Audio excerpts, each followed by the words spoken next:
लेकिन जब आपने जन स्वराज लॉन्च किया था तो आपके लोगों में गांधी जी थे, फिर आपको बाबा साहेब अंबेडकर को भी क्यों लाना पड़ा अपनी राजनीति में? बहुत अच्छा सवाल किया आपने, क्यों लाना पड़ा। लोगों को लगता है कि एक और फोटो लगा दो।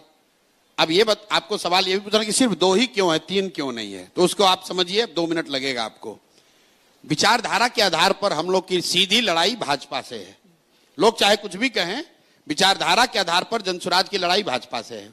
अब पूरे देश में विचारधारा के आधार पर भाजपा से लड़ कौन रहा है? तो अगर आप ध्यान से देखेंगे तो आज पिछली बार जितना भाजपा को वोट मिला है, भाजपा को वोट मिला करीब करीब 36%, लेकिन इनकंटेस्टेड सीट, क्योंकि भाजपा 543 सीट नहीं लड़ती है, uncontested seat their average is around 40%, मतलब 40% वोट भाजपा को पिछले चुनाव में मिला है।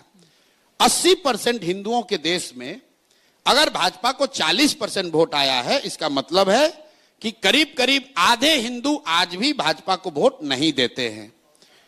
अब ये आधे हिंदू कौन है?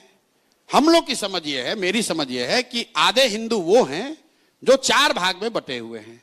जो लोग गांधी के विचारधारा में यकीन रखते हैं वो भाजपा के आज के कार्यक्रमों से, आज के विचारधारा से इत्तेफाक नहीं रखते हैं। जो बाबा साहब के विचारधारा के मानने वाले लोग हैं वो भी भाजपा के साथ नहीं चलना चाहते हैं। जो कम्युनिस्ट विचारधारा के मानने वाले लोग हैं वो भी भाजपा के साथ नहीं है, चाहे किसी जाति के हों। और जो लोहिया जयप्रकाश को मानने वाले समाजवादी नेता कुछ बचे हुए हैं वो भी भाजपा के साथ नहीं चलना चाहते हैं विचारधारा के आधार पर। तो हम लोग का जो राजनीतिक सामाजिक फॉर्मूला है कि अगर इन 4 विचारधारा के मानने वाले लोग मुसलमानों के साथ और अन्य माइनॉरिटीज के साथ सामाजिक राजनीतिक गठजोड़ बना लें तो वो डिनोमिनेटर बढ़ के हो जाएगा 60%, और वही तरीका है भाजपा को हराने का या उनसे लड़ने का। अब आप कहिएगा कि जब 4 है तो उसमें हमने 2 ही क्यों इस्तेमाल किया? क्योंकि कम्युनिस्ट पार्टी यहां एक दल है तो उनके लेनिन और मार्क्स का तो फोटो हम लगा नहीं सकते हैं। दूसरा बच के समाजवादी लोग, तो समाजवाद के भी 1-2 लोग अभी टुकड़ों में बचे हुए हैं।